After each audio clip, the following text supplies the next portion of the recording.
Los derechos humanos protegen a quienes son agredidos por los poderes del Estado. En la Edad Media era absurdo plantearlos. No había derechos para los hombres. La figura del Cristo torturado justificó la tortura de Torquemada. Todo régimen autoritario reprime desde un absoluto. Primo Levi dice, existe Auschwitz, no existe Dios. Dios ignoraba la ESMA, las matanzas en Vietnam. En un mundo en el cual el silencio de Dios es agobiante, los seres humanos tenemos la obligación de tomar la palabra.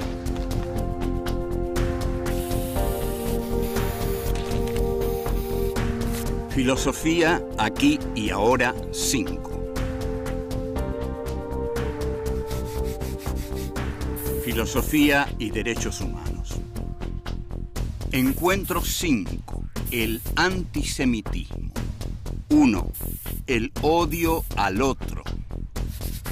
2. El racismo en el Tercer Reich. 3. La errancia y el dinero. 4. La experiencia del sufrimiento. 1. El odio al otro.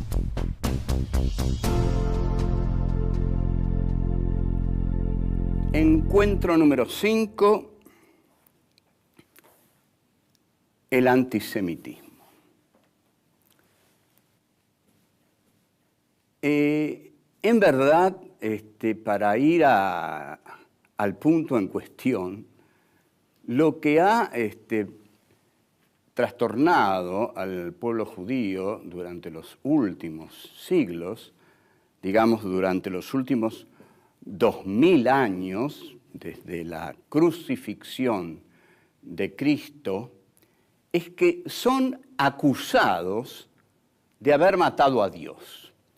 Esta debiera ser una situación muy original. ¿Cómo puede vivir sobre la tierra el pueblo que mató a Dios? Porque esta es una creencia popular enormemente arraigada a lo largo de los siglos, y muchísimos judíos han sido asesinados por eso. Ahora, también es cierto que habría que preguntar, si los judíos mataron a Dios, entonces no hay Dios. Está muerto Dios. Nietzsche no tendría que haber dicho su frase, Dios ha muerto. ¿Cómo, Nietzsche? ¿Cómo, señor Nietzsche? ¿Cómo usted dice Dios ha muerto? ¿No sabe que lo mataron los judíos? Es un poco rara la frase de Nietzsche. Bueno, vamos a explicar cómo fue que los judíos mataron a Dios. Según esta vulgar pero muy efectiva versión, Jesús de Nazaret, Hijo de Dios, es Dios.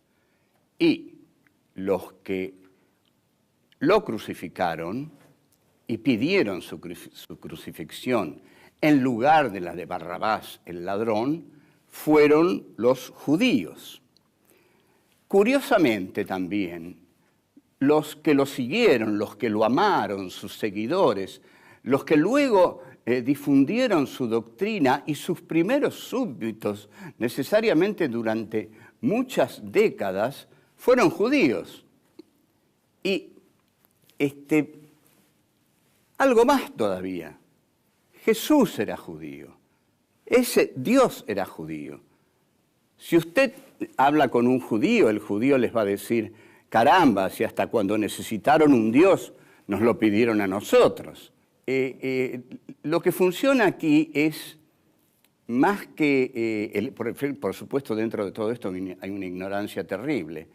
El antisemitismo tiene una esencia de odio al otro. El antisemitismo funciona porque es necesario para muchos odiar a otro. Sartre, en un libro sensacional llamado Reflexiones sobre la cuestión judía, dice, si el antisemita no existiera, si el judío no existiera, el antisemita lo inventaría. Lo mismo que aquí la gente necesita odiar. Ustedes observen, cuando los franceses, que son muy antisemitas, dicen, bueno, los judíos, hay muchos judíos en Francia, están los judíos y nos roban Francia. Dentro del antisemitismo alemán, Hitler les decía a los alemanes, tengan mucho cuidado, los judíos son muy inteligentes y nos están robando Alemania. Bueno, y aquí en la Argentina hay un racismo, un odio al diferente de la misma condición. Porque cuando el tipo dice, me están robando Francia, cree que Francia es de él. Y acá también, cualquiera que uno encuentre por ahí dice, pero usted vio la cantidad de bolivianos, peruanos que están entrando, y no vio a todos esos paraguayos que ya se hicieron sus casas. Nos están robando el país, nos están robando el país. Entonces yo a veces a algunos les pregunto, perdón, cuando usted dice nos está robando el país, está diciendo que el país es suyo, es suyo. ¿Se da cuenta? Usted cree que los uruguayos, los paraguayos, los bolivianos, vienen a robarle el país, su país. ¿Usted cree en serio que este país es suyo? ¿En serio cree que este es su país, que es suyo? Porque usted tiene una libreta, un DNI o algo así. No, querido amigo. El país es de uno porque uno lo hace propio, laburando. Así que si esos vienen y ya están laburando y ya se hicieron la casita, es más de ellos que suyo. Seguimos.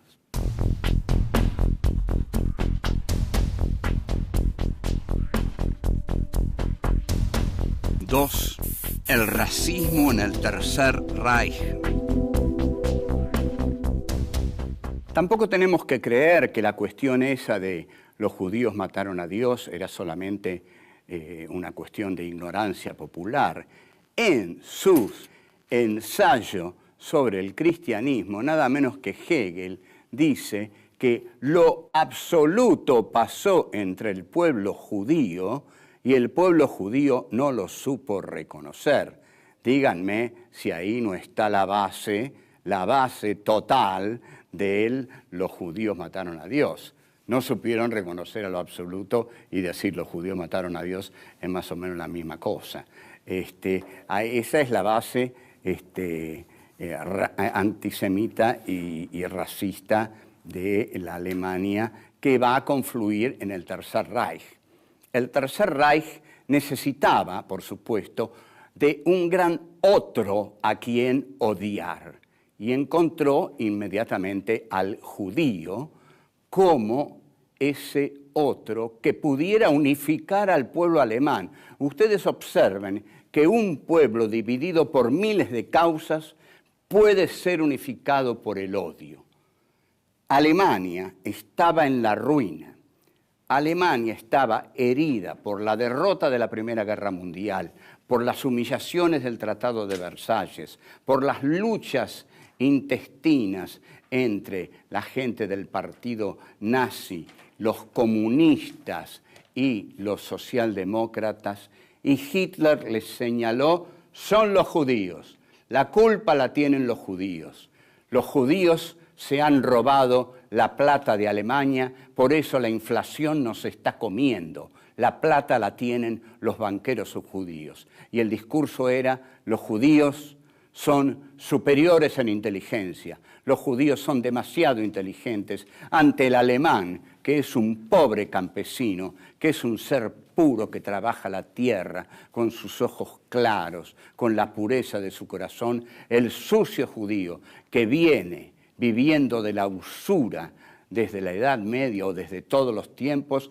está saqueándonos Alemania, haciendo un uso del dinero del cual es un artista. Y el judío es muy inteligente, decía Hitler, haciendo por primera vez un racismo de algo valioso. Ahora, el racista reconoce en aquel al que desprecia algo valioso, desprecia a un inteligente. No, son muy inteligentes. Por eso tenemos que matarlos, tenemos que echarlos, tenemos que expatriarlos.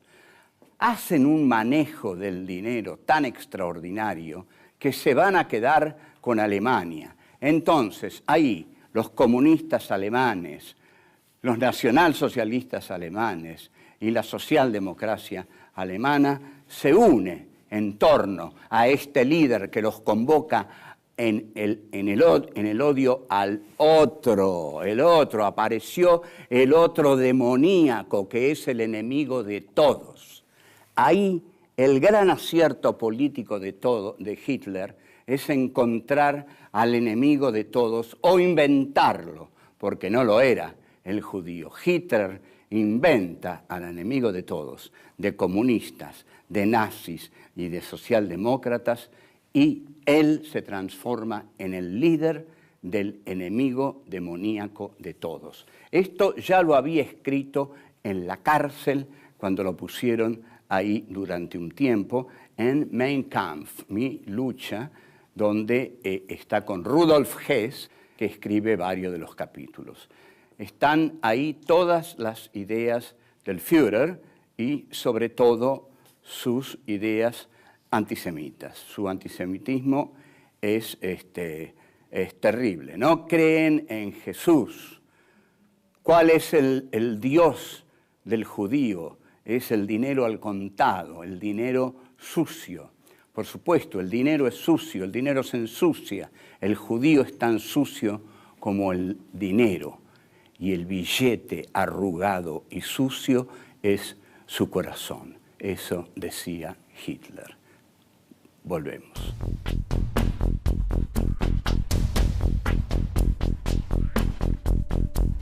Tres, la errancia y el dinero. Dentro de los capítulos dedicados a la existencia auténtica y la existencia inauténtica de Ser y Tiempo, 1927, Herr Heidegger, al dedicarse a la existencia inauténtica, dedica un parágrafo muy importante a lo que llama la errancia.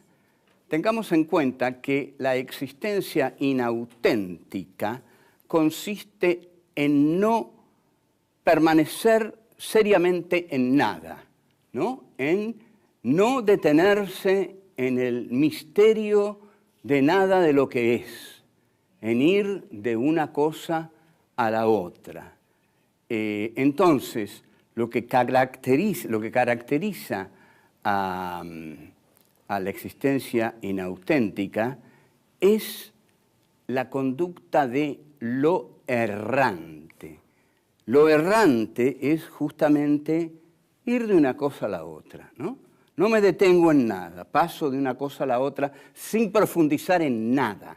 Nada me interesa realmente con profundidad, el ser de nada. No busco la hondura, el abismo profundo de nada porque tengo miedo de hacerlo.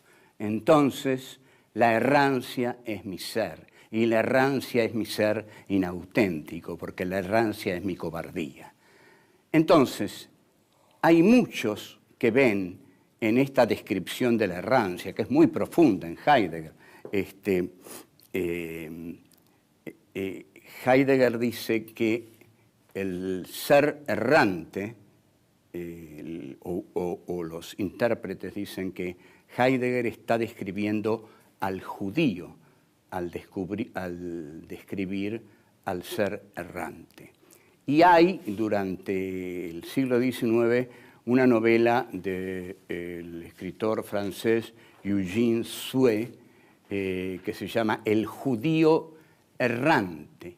La característica del judío es la de errar, El judío nunca puede echar raíces en un país porque no tiene país, no tiene país, no tiene una tierra.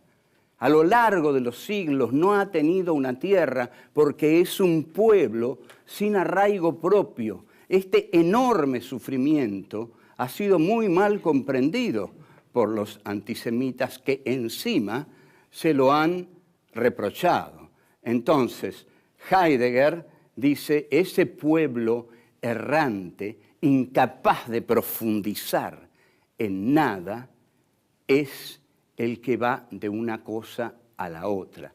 Y Eugenio Sue es el que dice, el judío es ese ser errante. Pero peor, más hondo, más duro y más agraviante, es Marx en la cuestión judía.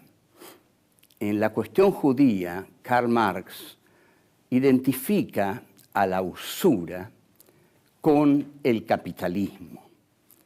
Ustedes piensen que este ser errante, que ha ido a lo largo de la historia de un país a otro sin poder echar raíces en ninguno y sin poder considerar que ninguno era el suyo, tuvo necesariamente que dedicarse al dinero, porque el dinero era la necesaria errancia en todos los países.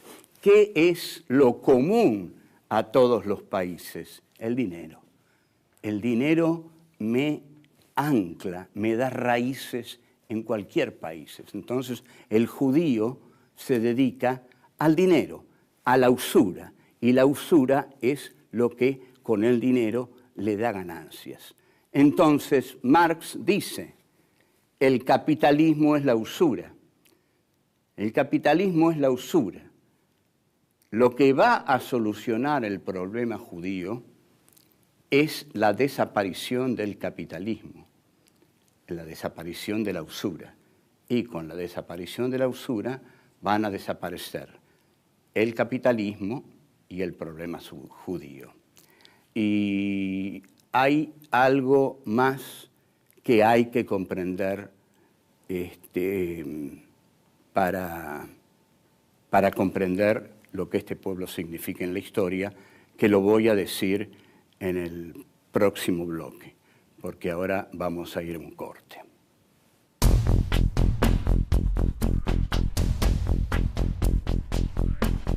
Cuatro, la experiencia del sufrimiento. El odio al judío cruza la historia, pero también en la Biblia los judíos están tremendamente favorecidos. Vamos a volver sobre este tema. No se podrá decir que no hemos tratado bien al pueblo judío, que no lo hemos respetado, que no hemos respetado y reconocido su dolor, la injusticia con que ha sido tratado y la cuestión de la usura, de la errancia, de haber matado a Dios, todos esos horrores. En la Biblia ha sido tratado muy bien porque el pueblo judío es el Dios de la Biblia. Por ejemplo, Dios aparta las aguas cuando Moisés conduce a su pueblo esclavo en Egipto hacia su propio pueblo, hacia el pueblo que los judíos habrán de habitar, ¿no? Y abre las aguas y los judíos pasan y Moisés los conduce y cuando vienen los egipcios las aguas se cierran. ¿Y por qué se cierran las aguas? ¿Por qué mueren todos esos egipcios? Para que se salven los judíos, por supuesto, pero ¿esos egipcios no eran criaturas de Dios? Digo criatura como criatura, justamente, ¿no? Como creación, no criatura, creación. Hay una película que se llama Juicio a Dios, en la cual varios judíos en un campo de concentración se reúnen para juzgar a Dios. Y hay varios eruditos en la Biblia y hay varios judíos torturados, doloridos, que hacen un juicio a Dios. Y uno de ellos justamente pone este momento del pueblo judío y dice que lo que hicimos a nuestro Señor cuando nos salvaba a nosotros, pero no nos dimos cuenta lo que le hacía a los otros pueblos, no nos dimos cuenta lo que le hacía a los egipcios. Nosotros éramos tan buenos, estamos seguros de que éramos tan buenos, no pensamos que ahogaba a miles y miles de egipcios para salvarnos, no pensamos que ahora estamos del lado malo de la historia. Entonces, no pensamos que ahora nos está yendo mal a nosotros y eso es todo lo que nos pasa.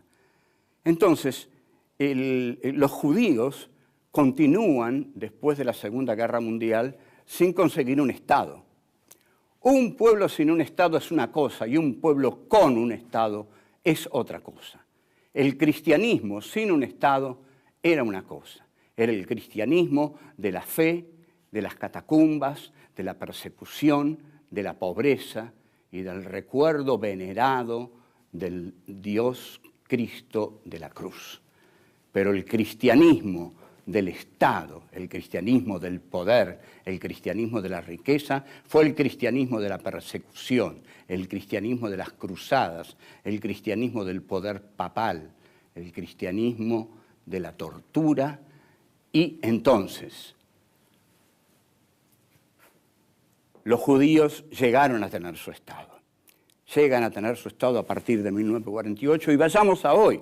Hoy tienen un poderosísimo Estado nuclear respaldado por Estados Unidos. Hoy Israel es un enclave del imperio norteamericano poderoso en Medio Oriente. Está rodeado de enemigos fanáticos, locos, que si no fuera por Estados Unidos lo destrozan al día siguiente. O sea que no es nada fácil la situación.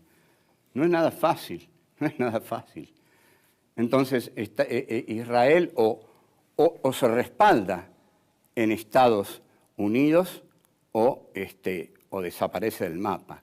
Pero cuando todo el mundo vota por reconocer al Estado de Palestina, todo el mundo, ¿por qué Israel vota con Estados Unidos en no reconocerlo? ¿Por qué no reconocer al Estado de Palestina?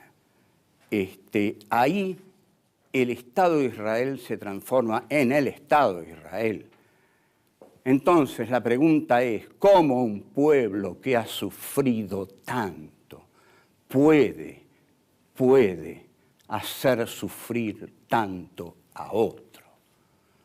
¿Cómo hombres que sufrieron tanto a lo largo de la historia pueden hacer sufrir a otros y asumir la imagen del castigador, del torturador, del malvado?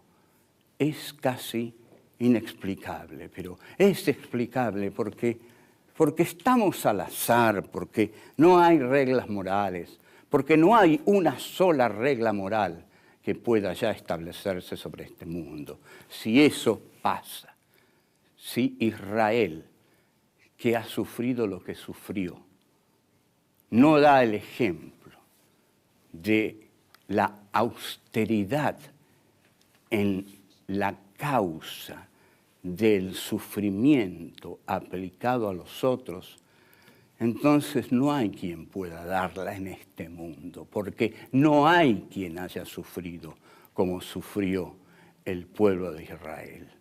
¿Qué nos puede quedar de esperanza? ¿A qué pueblo podemos pedirle? No, por favor, ustedes no castiguen, ustedes no practiquen el mal en los cuerpos de los otros, porque los otros lo han practicado en los cuerpos de ustedes. Ustedes conocen el dolor, no lo practiquen y es inútil, es inútil. Quizás lo practican porque tienen tanto miedo de volverlo a sufrir que ese miedo los lleva a practicarlo doblemente. Entonces ya es muy difícil comprender todo lo que pasa. Esta es nuestra conclusión de hoy de filosofía y derechos humanos. Chao.